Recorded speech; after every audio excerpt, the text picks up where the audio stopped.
नमस्कार, मैं हूं Manmohan Bhatt. Uttarkashi Silkyara operation successful हो गया, लेकिन क्या जिस कंपनी के ये कर्मचारी थे जो वहां फंस गए थे, उनको वास्तविक रूप से न्याय मिल गया है? क्या उत्तराखंड सरकार, क्या केंद्र सरकार अब नवयुग इंजीनियरिंग कंपनी के खिलाफ कोई कार्रवाई कर पाएगी? और क्या जो ये 41 श्रमिक फंस गए थे, उन श्रमिकों को नवयुग कंपनी कोई अतिरिक्त प्रोत्साहन राशि दे पाएगी या मुआवजा राशि दे पाएगी? ये कुछ ऐसे सवाल हैं जो अब खड़े हो गए हैं। क्या केंद्र और राज्य सरकार कोई सख्ती दिखा पाएंगे? इस बात को आम जनता के साथ साथ कांग्रेस पार्टी, जो प्रमुख विपक्षी पार्टी है उत्तराखंड की, उसने भी उठाना शुरू कर दिया है।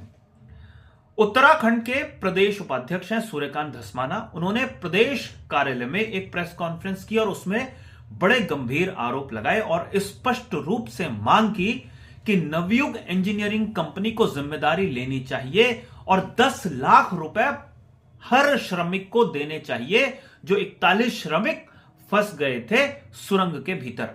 राज्य सरकार ने 1 लाख रुपए दिया, वो उसने अपनी कैपेसिटी से दिया, अपने खाते से दिया, जनता के पैसे से दिया।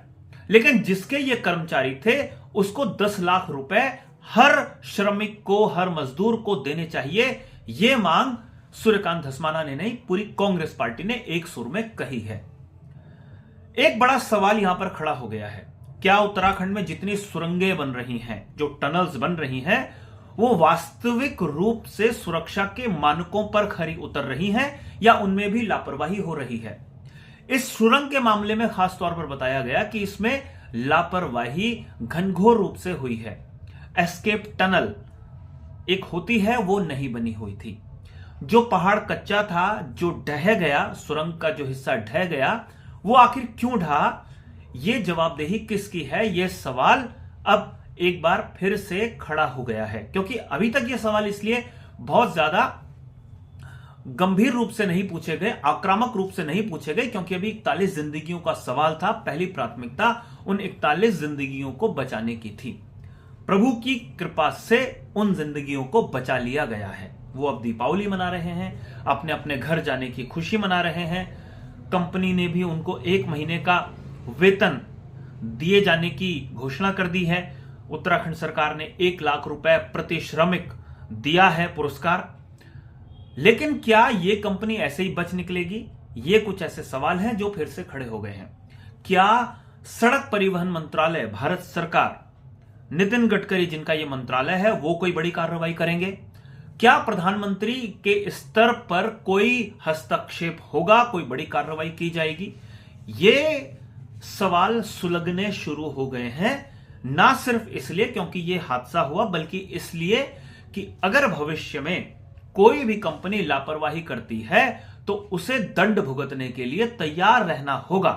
अगर वो तैयार नहीं है दंड भुगतने के लिए, तो उसे काम करने का कोई अधिकार नहीं होना चाहिए। इस तरीके की बातें पहाड़ का आम जनमानस करने लगा है, क्योंकि पहाड़ों में कई जगह अगले 1 दशक में सुरंगें बनाई जानी हैं और उन सुरंगों का लाभ किन लोगों को होगा अगर सड़क बन जाएगी, लेकिन नुकसान किन किन लोगों को प्रत्यक्ष रूप से वर्तमान समय में हो रहा है, इस बात को कई लोग देख रहे हैं और कई लोग बड़े मंचों पर उठा रहे हैं। क्या सरकार कोई कार्रवाई करेगी? और उससे भी बड़ी बात यह है कि सरकार अगर कार्रवाई नहीं करती, चाहे वो राज्य सरकार है और चाहे केंद्र सरकार, तो क्या कांग्रेस कोई बड़ा दबाव बना पाएगी राज्य और केंद्र सरकार पर, या कोई बड़ा आंदोलन खड़ा कर पाएगी राज्य और केंद्र सरकार के खिलाफ, ताकि उनकी बात राज्य और केंद्र सरकार, कोई एक सरकार तो माने कम से कम? इस कंपनी पर, नवयुग इंजीनियरिंग कंपनी पर क्या मुकदमा दर्ज होना चाहिए? इसके जो बोर्ड ऑफ डायरेक्टर्स हैं, इसके जो चेयरमैन हैं, इसके जो सीईओज हैं, क्या उनके ऊपर कोई मुकदमा होना चाहिए या इस कंपनी को जाने देना चाहिए? अगर इस कंपनी के खिलाफ कोई कार्रवाई नहीं हुई तो यह मान के चलिएगा भविष्य में इस तरीके की दुर्घटनाएं होती हुई नजर आएंगी और उनको बचाते हुए कम से कम केंद्र सरकार तो नजर आती ही रहेगी। यह बात बिल्कुल स्पष्ट है। पहाड़ का विकास होना चाहिए, बहुत जरूरी है। पहाड़ों में सुविधाएं बेहतर होनी चाहिए, यह बात बिल्कुल जरूरी है। पहाड़ों में अच्छी सड़कें बने, पहाड़ में रेल नेटवर्क मजबूत हो, इस बात को हर कोई व्यक्ति कह रहा है। लेकिन कई कमिटीज ने पहाड़ों के इस तरीके से जो निर्माण कार्य हो रहे हैं सुरंगों के, सड़क चौड़ीकरण के, उस पर सवाल खड़े किए हैं।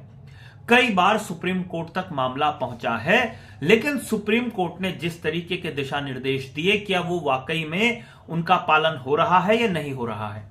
हम सारे लोग जानते हैं कि जब चार धाम परियोजना बनाई गई, ये हजारों करोड़ रुपए की परियोजना है। जब ये परियोजना बनाई गई थी तो इस परियोजना के बनाने में बहुत सारी अड़चनें आई थी। पर्यावरणीय स्वीकृति, कानूनी पचड़ों में ये परियोजना कई बार पड़ती हुई नजर आई थी।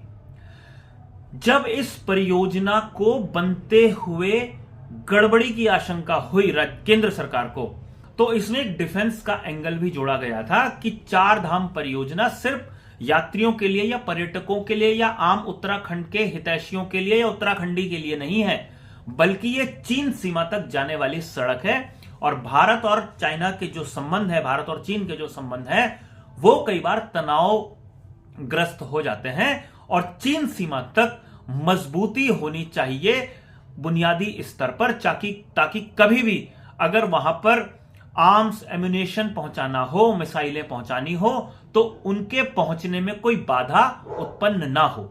इस बात को ध्यान में रखते हुए एक हलफनामा केंद्र सरकार ने, या कह लीजिए डिफेंस मिनिस्ट्री ने, सुप्रीम कोर्ट के सामने सौंपा था। जब यह आया तो सुप्रीम कोर्ट जितना सख्त रवैया अपना रहा था पर्यावरण के संदर्भ में, उसका रवैया थोड़ा सा लचीला हो गया था। और इस सड़क को चार धाम के साथ साथ स्ट्रेटेजिक यानी रणनीतिक रूप से भी काफी महत्वपूर्ण सड़कें घोषित कर दिया गया है जो चीन सीमा तक जाती हैं। लेकिन क्या चीन सीमा तक जाने वाली सड़कों के निर्माण में कोई लापरवाही होनी चाहिए? ये एक बड़ा सवाल है जो अब उठ खड़ा हुआ है। और जो लापरवाही बरतने वाली कंपनियां हैं, उनके खिलाफ राज्य या केंद्र सरकार कोई कठोर कदम उठा पाएंगी भविष्य में? यह भी एक बड़ा सवाल है। जाहिर सी बात है, राज्य सरकार बहुत ज्यादा कठोर कदम नहीं उठा पाएगी जब तक उसे केंद्र की हरी झंडी ना हो। तो जो सारा का सारा खेल है वो केंद्र सरकार सड़क परिवहन मंत्रालय के इर्द गिर्द घूमता है। नवयुग इंजीनियरिंग कंपनी के खिलाफ क्या कार्रवाई होगी, या जो जांच कमेटी बनाई गई है, हाई पावर एम्पावर्ड कमेटी बनाई जो गई है, वो अपनी रिपोर्ट क्या देगी, इस बारे में सब लोग इंतजार कर रहे हैं। अगर उस कंपनी के खिलाफ रिपोर्ट आई, जो कि हमें जानकारी है कि एक प्राथमिक रिपोर्ट जो राज्य सरकार को सौंपी गई थी, उसमें यह बता दिया गया था कि जो सुरंग का हिस्सा ढहा है वो कमजोर था, उसका ट्रीटमेंट होना चाहिए था, वो ट्रीटमेंट नहीं हुआ, यह प्राथमिक जांच रिपोर्ट में आ गया था जब रेस्क्यू ऑपरेशन शुरू हुआ था। तो क्या नवयुग इंजीनियरिंग कंपनी के खिलाफ राज्य सरकार अपने स्तर से कोई कार्रवाई कर पाएगी, या केंद्र सरकार की इजाजत के बाद वो कोई कार्रवाई कर पाएगी? और विस्तृत रिपोर्ट का इंतजार हम सारे लोगों को होगा। यह देखना बहुत महत्वपूर्ण होगा कि जो विस्तृत रिपोर्ट आएगी उसमें इस हादसे के लिए किसे जिम्मेदार ठहराया जाएगा, यह देखना काफी महत्वपूर्ण होगा। और यह देखना काफी महत्वपूर्ण होगा कि जो कांग्रेस सिर्फ प्रेस कॉन्फ्रेंस करके अपना आक्रामक रुख दिखा रही है, क्या वो वास्तविक रूप से राज्य और केंद्र सरकार के प्रति अपना आक्रामक रुख दिखा पाएगी, या सिर्फ प्रेस कॉन्फ्रेंस करने तक ही वो सीमित रह पाएगी। अभी के लिए साथियों इतना ही। अगली रिपोर्ट में आपसे फिर मुलाकात होगी, तब तक इजाजत दीजिए। नमस्कार।